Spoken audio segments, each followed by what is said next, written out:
Hey guys, got a lot of stuff happening in the month of April, and all right at once it seems like tons of stuff to cover.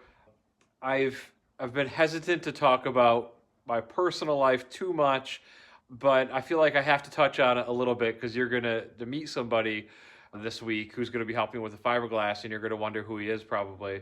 So I'm 38 years old. I just turned 38, and I've never known my father. I knew his name, and it's a long, awesome story that totally should be on Oprah or Dr. Phil or something. I might go into it. It's not just my story either. So it's also obviously has other people involved. I'm still thinking about it. But in a nutshell, on Christmas, I found him online, and we've been talking pretty much every day since. And he's an awesome guy. Like, I'm kind of surprised. I really didn't know what to expect. Yeah, he's just really cool. He's into the same stuff I'm into, and just yeah, it's really neat. So it's a long story, but I'll leave it there. But I bring it up because he's going to be here tomorrow. He is flying out from California, and him and his wife, and they're flying out, and they're going to be staying not in my house. We got him a nicer place that doesn't have a 15-month-old that doesn't like sleeping nights, and two cats and two dogs.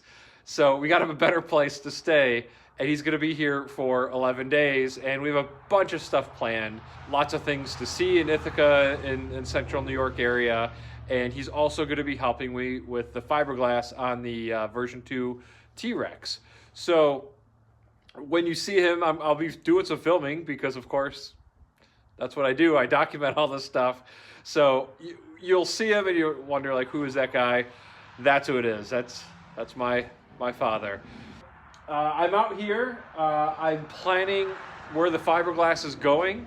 It'll probably be easier if I flip this camera around. I'll do this, and I'll kind of show you what I'm doing, what I'm planning. Okay, so I have a few lines here that are new. That's for the cabinet, that's old. But this line is new. And what I did, I kind of screwed up a little bit. The plan all along just seemed natural to me. What I was going to do is take the fiberglass cloth and I was going to run it long ways. I don't know why, that's just kind of what I thought. In hindsight, or after thinking about it some more, that really wasn't the best path, because this cloth is just going to want to slide down with gravity, of course. I plan on stapling it across the top, and it was going to hopefully stay put till it cures and it's all good. I cut the fabric and everything already, and from the back of the trailer to the front right here is just slightly over 10 feet. So I cut it at just slightly less than 10 feet because that corner back there, that whole piece of wood's already fiberglassed.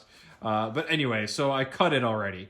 I've been really worried and nervous about this step for a long time because I just know it's going to want to slide right down, and it's going to be a pain in my butt, and I'm going to need multiple people to help me hold this thing in place as I staple it.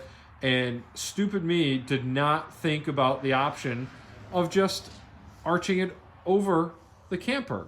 It seems so simple, but my dumbass didn't think about it.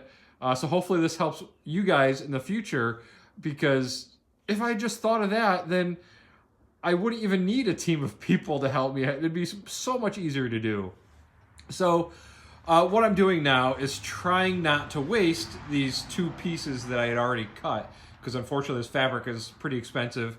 I don't remember exactly the price per yard or anything. I could look it up if anybody's curious. But what I'm going to do is just roll on resin all over this one piece, then throw it over, and this side is going to come all the way to the bottom down here underneath the trailer, and I'm going to curve it underneath, put up stainless steel screws to hold it in place. So that way, when it cures, it's wrapped around the trailer, and it's going to be screwed up in place. I think that'll be nice and strong. And then on this side, unfortunately, because I already cut it, it's not going to go all the way to the bottom. So what I'm going to do is I measured it, and this is the line where it's going to stop. So there's going to be a little bit of overlap, which means the siding's going to be a little thicker in this area right here. So what I'm going to do is have this come to this point right here, and the next piece that I'll need for right here is going to come up to here. So it's going to be about a 2-inch overlap right here down this whole side. And then on the second piece, I already have that one, same thing. I have lines right here. So it's gonna come over the side. You're gonna stop right there. And then I'm gonna have another sheet that's gonna go all in this section here. And then up here is obviously where it's gonna get kind of tricky with all my curves. And you can see the line, because the fabric is 51 inches wide. So this is the point where the next piece of fabric is gonna come to.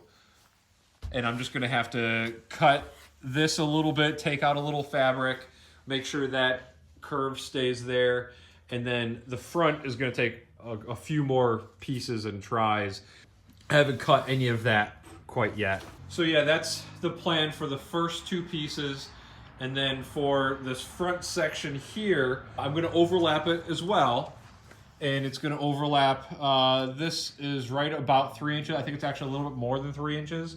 And again, if I had thought about all of this, it just seems like it's going to be so much more secure having these thicker bands going across the trailer. I just think it's a better way to do it all the way around. I wish I hadn't cut those pieces already, but I should be able to work around it and have it not look too bad. So I still have to drain the coolant system, take the radiator off, and do all that stuff, but it's getting there. So that's what we're going to be working on this week. And also, my solar panels showed up, so that's very awesome. Those are getting put up Tuesday, so in about a week. I think it was a week from yesterday. My installers are coming over to do that. So we're just prepping the electrical system for all that. And I moved the inverter out here, and that's going to get bolted down to this little concrete pad. And that sucker is like 500 pounds. It is heavy. It was hard to get out here, but so yeah, that's where that's going. And things are going really well. Happy to report all this positive stuff, and so that way, you know, you're updated, you know what's going on. But I really appreciate you guys watching, and I hope you really are enjoying these videos. See you guys.